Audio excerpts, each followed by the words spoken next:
Hello, my dear students. Welcome to my channel Scholarly Minds and I hope you all are doing great. तो इस class के अंदर हम discuss करेंगे आपका पेपर MPSC 008 के कुछ ऐसे इंपॉर्टेंट क्वेश्चंस को जो कि आपके दिसंबर एग्जाम के लिए ज़रूरी हैं। MPSC 008 के जून में जो मैंने वीडियोस बनाए थे उसके अंदर हमने मोस्ट ऑफ द जो टॉपिक्स हैं उन्हें कवर ऑलरेडी किया हुआ है। तो इसी वजह से मैं ये जो रिवीजन क्लास है ये रिवीजन क्लास बनाई है मैंने, क्योंकि डिटेलिंग जो है उसके अंदर हम ऑलरेडी डिस्कस कर चुके हैं। पर अगर आपने वो सारे वीडियोस देख लिए हैं और सिर्फ अब आपको रिवीजन करनी है तो आप इस वीडियो को देख सकते हैं।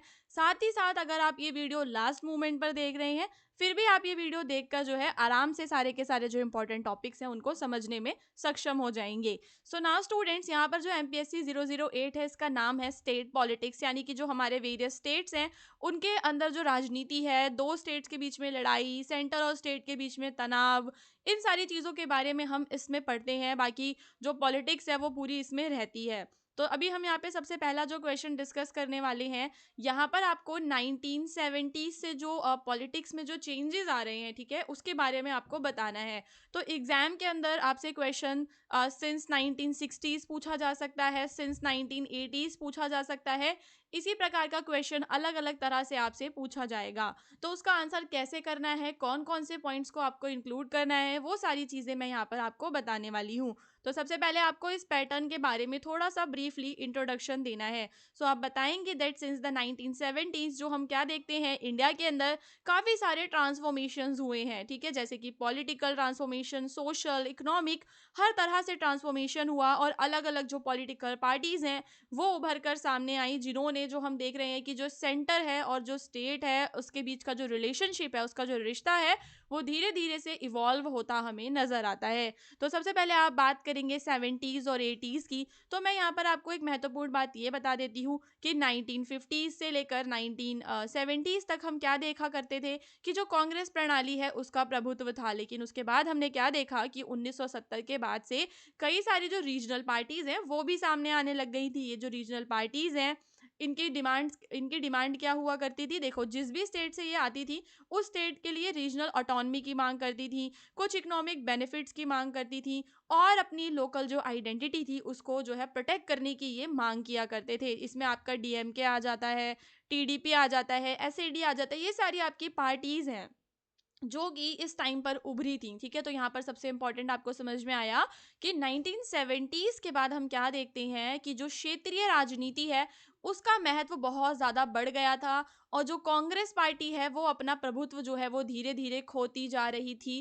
कांग्रेस का प्रभुत्व अब कम हो गया था और जो रीजनल पार्टीज हैं वो इकोनॉमिक्स के अंदर, सॉरी, पॉलिटिक्स के अंदर, स्टेट की पॉलिटिक्स के अंदर एज अ की प्लेयर जो है उभर कर सामने आई थी।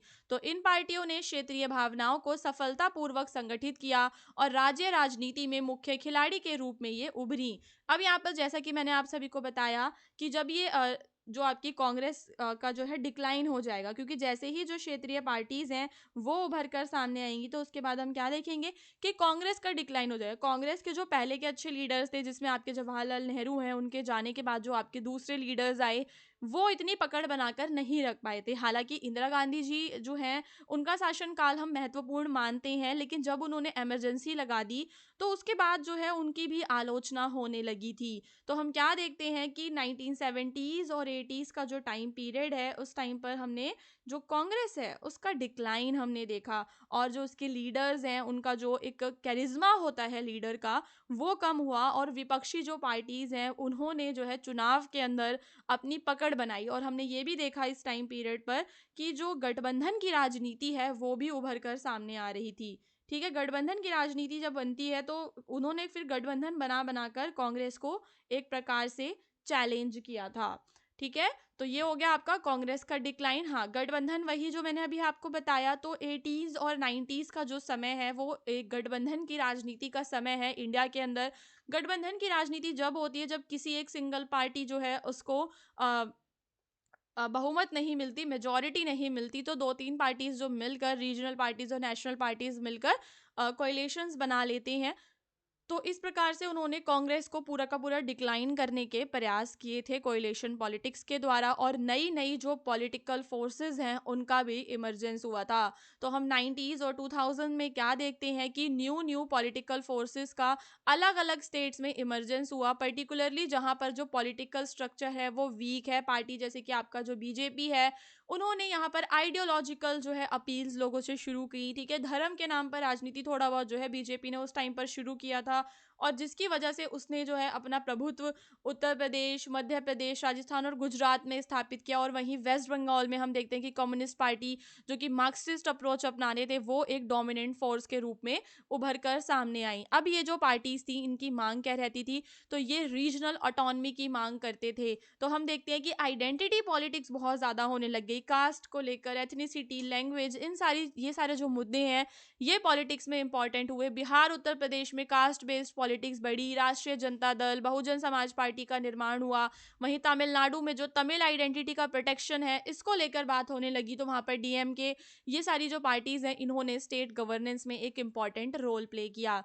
देन यहाँ पर हम देखते हैं कि जो सेंटर और स्टेट के बीच में जो टेंशंस हैं, वो इन रिसेंट डिकेड्स में बढ़ गई थी। तो there has been an increasing tension between the central government and the state government, particularly with regard to the issues like economic policies, governance and federalism। तो ये सारे इश्यूज थे जिनके वजह से टेंशन्स यहाँ पे बढ़ रही थी स्टेट और सेंटर के बीच में। स्टेट और सेंटर के बीच में टेंशन इसलिए भी बढ़ जाती है जब स्टेट में कोई और पार्टी रहती है और सेंट्रल गवर्नमेंट दूसरी रहती है, दूसरा दल होता है, तो उसमें टेंशन्स बढ़ जाती हैं। तो हम देखते हैं कि वेस्ट बंगाल, केरला, तमिलनाडु, इन ये सारे जो राज्य थे, वहां पर केंद्र सरकार के साथ भाषाई, आर्थिक विकास और राजनीतिक नियंत्रण से जुड़े मुद्दे जो है वो तनाव को बढ़ा रहे थे, और जो स्टेट हैं वो ज़्यादा ऑटोनॉमी की मांग करते हैं और पावर के डिसेंट्रलाइजेशन की वो मांग करने लग गए थे। ओके, सो नाउ स्टूडेंट्स, हम लोग एक बार फटाफट से रिवाइज करेंगे सारे पॉइंट्स को कि कौन कौन से पॉइंट्स आपको इस आंसर में बताने हैं। तो 1970 की जब आप बात करेंगे तो आप बताएंगे कि ये वो समय था जब कांग्रेस का डिक्लाइन हो रहा था और नई नई जो रीजनल पार्टीज हैं वो उभर कर सामने आ रही थी। फिर आप कांग्रेस का जो डिक्लाइन है उसके पीछे के दो चार कारणों को बताएंगे कि कैसे इमरजेंसी जो है उसने कांग्रेस के डिक्लाइन में एक मेजर रोल प्ले किया। साथ ही साथ जो कांग्रेस पार्टी है वो हर एक जो आपका जो स्टेट है उसको प्रॉपर तरीके से ध्यान नहीं वो दे पाती थी, ये मैं कहना चाहूँगी, क्योंकि कांग्रेस सेंटर में थी और उसका हर एक स्टेट के जो एकदम क्षेत्रीय जो मुद्दे होते हैं, ग्राउंड लेवल पे जो काम होता है, वो काम कांग्रेस नहीं कर पाती थी। और फिर उसके अलावा कोएलिशन पॉलिटिक्स शुरू हो गई थी, जिसकी वजह से कांग्रेस को और भी ज़्यादा प्रॉब्लम का सामना करना पड़ा। कोएलिशन पॉलिटिक्स करके जो है कांग्रेस की जो पावर है वो धीरे धीरे ख़त्म होने लगी, और फिर नई नई पॉलिटिकल फोर्सेस ने नए नए मुद्दे उठाए, क्षेत्रीय मुद्दे उठाए, जाति के नाम पर राजनीति होने लगी, भाषा के नाम पर, ठीक है, आइडेंटिटी के नाम पर जो है राजनीति होने लगी। इसमें आप सारे एग्जाम्पल्स बताएंगे, बिहार, उत्तर प्रदेश की पार्टीज के नाम, तमिलनाडु की पार्टीज के नाम। तो जितना ज़्यादा आप जो है एग्जाम्पल्स दे के समझाएंगे उतना अच्छा आपका आंसर बनेगा। तो आप जो है इसको, इन सारे जो आंसर्स हैं, इनको आराम से याद कर सकते हो। उसका पीडीएफ जो है आपको मेरी वेबसाइट हिंदुस्तान नॉलेज पे मिल जाएगा, इस वीडियो के बाद ही पीडीएफ अपलोड मैं करवा दूंगी, तो आप वहाँ से डाउनलोड कर सकते हो। उसके अलावा जो जून के पीडीएफ है वो मैंने अपलोड करवा दिए हैं, तो आपको किसी प्रकार की कोई टेंशन लेने की आवश्यकता नहीं है। नाउ स्टूडेंट्स, यहाँ पर आपको इंडिया के अंदर जो मल्टी पार्टी सिस्टम है उसके बारे में बताना है। तो ये बहुत ही बेसिक क्वेश्चन है और ये मैंने अपनी प्रीवियस वीडियोज़ में भी कवर किया हुआ है। सो यहाँ पर स्टूडेंट्स मैं आपको बता देती हूँ कि जो मल्टी पार्टी सिस्टम है उसकी पूरी की पूरी पॉलिटिकल इंपॉर्टेंस आपको बतानी है। तो मैं फटाफट से सारे पॉइंट्स के द्वारा आपको रिवाइज करवाऊंगी। सो नाउ अगर आपको इसको पूरा डिटेल्स में देखना है तो आप पुरानी वीडियोस में से सेम क्वेश्चन को कवर कर सकते हैं। सो हम यहाँ पे बताएंगे दैट इंडिया के अंदर मल्टी पार्टी सिस्टम है, जहाँ पर हम वेरियस पॉलिटिकल पार्टीज को देखते हैं जो कि इलेक्शन में पार्टिसिपेट करती हैं। आप देखते हो ना कि अलग अलग पार्टीज हैं। अब जो है विभिन्न जो पार्टीज है, इनके होने का फायदा क्या होता है, तो इसका जो पहला फायदा ये रहता है कि जो विभिन्न जो समूह होती हैं, ये उनका प्रतिनिधित्व करती हैं अलग अलग समूहों का। जैसे कि आप देखते हो रीजनल पार्टी जैसे कि शिवसेना है महाराष्ट्र में, तृणमूल कांग्रेस वेस्ट बंगाल में है। तो ये अपने अपने स्पेसिफिक रीजन के जो इनके ग्रुप्स होते हैं, जो वहाँ की जो पॉपुलेशन होती है, उसको ये रिप्रेजेंट करते हैं, उसका प्रतिनिधित्व करते हैं, ठीक है। फिर अब दूसरी चीज़ बताओगे कि जो अगर अलग अलग पार्टीज होती हैं तो उससे विभिन्न प्रकार के जो विचार होते हैं उनको प्रोत्साहन मिलता है। तो मल्टी पार्टी सिस्टम में हम क्या देखते हैं, वेरियस ओपिनियंस, हमें अलग अलग लोगों के आइडिया, आवाज़, उनके ओपिनियंस हमें देखने के लिए मिलते हैं। हर किसी को बोलने की आज़ादी होती है ताकि वो देश के लिए बेहतर निर्णय ले सके, और ये जो है हमारे लोकतंत्र को बहुत ज़्यादा मजबूत करता है। तो जो मल्टी पार्टी सिस्टम है उसका एक इम्पॉर्टेंट रोल होता है हमारे लोकतंत्र को मजबूत करने के लिए। यहाँ पर जो डिफरेंट पीपल और जो ग्रुप होते हैं वो पूरी पॉलिटिकल प्रोसेस में क्या रहते हैं, इन्वॉल्व रहते हैं, और हम देखते हैं कि किसी भी एक पार्टी का डोमिनेंस नहीं होता। तो जब भी एक पार्टी का डोमिनेंस नहीं होगा, सबको बोलने की आज़ादी होगी, सबको सुना जाएगा, तो ये हमारे डेमोक्रेसी का ही तो फीचर है। तो ये जो मल्टी पार्टी सिस्टम है वो लोकतंत्र को भी मजबूत करता है। बिना मल्टी पार्टी के लोकतंत्र ही नहीं हो सकता। फिर आपकी गठबंधन की सरकारें बनती हैं, तो जब कभी भी सिंगल पार्टी नहीं जीती तो गठबंधन की सरकार बनती है, और वो जो है सरकार को वो चलाते भी हैं। तो कोइलेशन वैसे तो डिफिकल्ट होता है, पर यहाँ पर हम क्या देखते हैं, अलग अलग जो ग्रुप हैं वो उस गठबंधन सरकार में आकर जुड़ जाते हैं। और रीजनल पॉलिटिक्स की इंपॉर्टेंस होती है मल्टी पार्टी सिस्टम में। जो रीजनल पार्टीज हैं उनका भी इंपॉर्टेंट रोल होता है, क्योंकि रीजनल पार्टीज इंपॉर्टेंट हैं क्योंकि वो अपने क्षेत्रीय जो मुद्दे होते हैं, लोकल जो इश्यूज हैं, जैसे कि एजुकेशन, वाटर सप्लाई, एम्प्लॉयमेंट, इन सारे इश्यूज को वो उठाते हैं। फिर इनकी जवाबदेही की आपको बात करनी है तो मल्टी पार्टी सिस्टम में क्या रहता है कि मान लो जो विपक्ष है, ठीक है, वो सत्ता वाली सरकार से हमेशा क्वेश्चंस पूछते रहते हैं, सत्ता वाली सरकार की जो भी गलतियां होती हैं उनको हाईलाइट करते रहते हैं। तो ये फायदा होता है, जवाबदेही इसमें हमें ज्यादा देखने के लिए मिलती है। बहुलवादी जो व्यवस्था है इसमें हमें ज्यादा से ज्यादा क्या देखने के लिए मिलती है, जवाबदेही देखने के लिए हमें मिलती है। फिर आपका नेक्स्ट क्वेश्चन है जिसमें आपको इलेक्टोरल रिफॉर्म्स के बारे में बताना है, और आपको बताना है कि इंडिया में जो है क्या क्या जो इनिशिएटिव्स हैं वो लिए गए हैं। तो इलेक्टोरल रिफॉर्म्स का मतलब है क्या? तो चुनावी सुधार इसको आप लोग हिंदी में कहते हो। तो जो चुनाव की प्रक्रिया है उसको और भी बेहतर बनाने के लिए चुनावी सुधार किए जाते हैं। आई होप यू कि आपको समझ में आ रहा होगा। और यहाँ पर जो गोल है वो क्या रहता है, इलेक्शन को और ज़्यादा डेमोक्रेटिव, अकाउंटेबल और इंक्लूसिव बनाने का। तो जो इलेक्शंस हैं वो अच्छे हों, ठीक है, इस चीज़ का ध्यान रखा जाता है। इलेक्शंस अच्छे हों, अच्छे का मतलब ये है कि पारदर्शिता उसमें ज़्यादा हो। ओके। तो चुनावी सुधार उन परिवर्तनों या सुधारों को कहा जाता है जो चुनावी प्रणाली, प्रक्रियाओं और कानूनों में किए जाते हैं ताकि चुनाव स्वतंत्र, निष्पक्ष और पारदर्शी हो सके। फिर आपको बताना है ईवीएम। अब क्या क्या जो है किया गया है देश के चुनावों को निष्पक्ष बनाने के लिए, क्या क्या किया गया है। तो पहली चीज़ आपको बतानी है, इलेक्ट्रॉनिक वोटिंग मशीन्स को इंट्रोड्यूस किया गया ताकि जो भी फ्रॉड और मैनिपुलेशंस होते हैं उन्हें कम किया जा सके, और जो इलेक्शंस हैं वो विश्वसनीय और पारदर्शी हो सकें। फिर वोटर आईडी और रजिस्ट्रेशन रिफॉर्म्स किए जाते हैं। तो जो भी जो सिटीजन्स हैं जिनको वोट देने का, जो एलिजिबल होते हैं वोट देने के लिए, वहाँ पर हमने वोटर रजिस्ट्रेशंस में रिफॉर्म देखे हैं। यहाँ पर सिटीजन्स के लिए मैंडेटरी है एक वोटर आईडी कार्ड होना, तभी वो एक एलिजिबल वोटर कहलाएगा। तो जो प्रोसेस है वोटर रजिस्ट्रेशन का वो सिंप्लीफाई भी कर दिया गया ताकि हर कोई जो है आराम से उसके लिए रजिस्ट्रेशन करवा सके।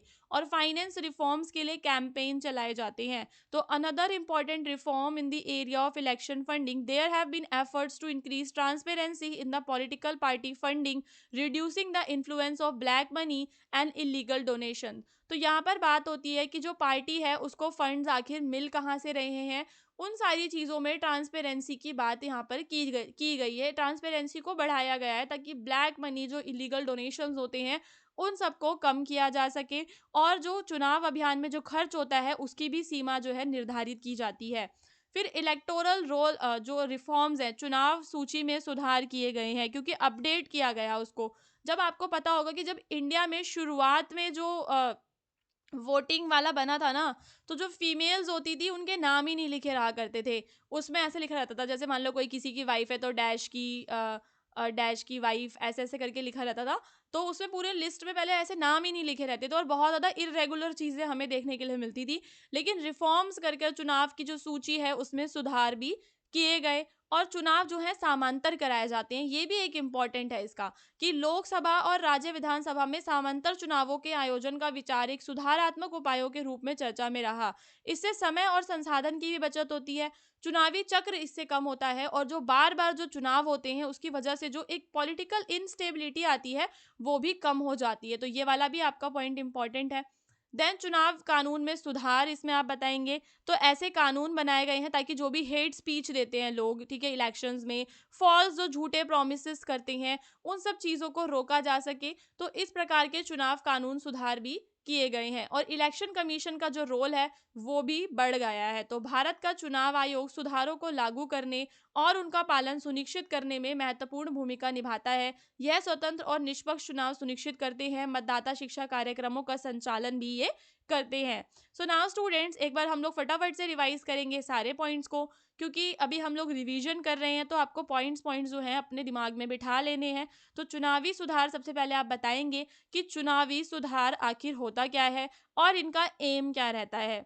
फिर आपको बताना है कि किस प्रकार से जो इलेक्ट्रॉनिक वोटिंग मशीन्स हैं उन्हें इंट्रोड्यूस करके जो मैनिपुलेशन, फ्रॉड जो होता है, एरर जो होते हैं मैनुअल काउंटिंग में, उन सबको कम करने की कोशिश की गई और वोटर आईडी वगैरह एलिजिबल कर दिया गया कि वोटर आईडी होनी चाहिए तभी आप वोट दे सकते हो। उसमें भी रिफॉर्म्स किए गए हैं। कैंपेन के अंदर रिफॉर्म की, मतलब कहाँ से पार्टी के पास पैसा आ रहा है, इस चीज़ पर नज़र रखी जाने लगी है।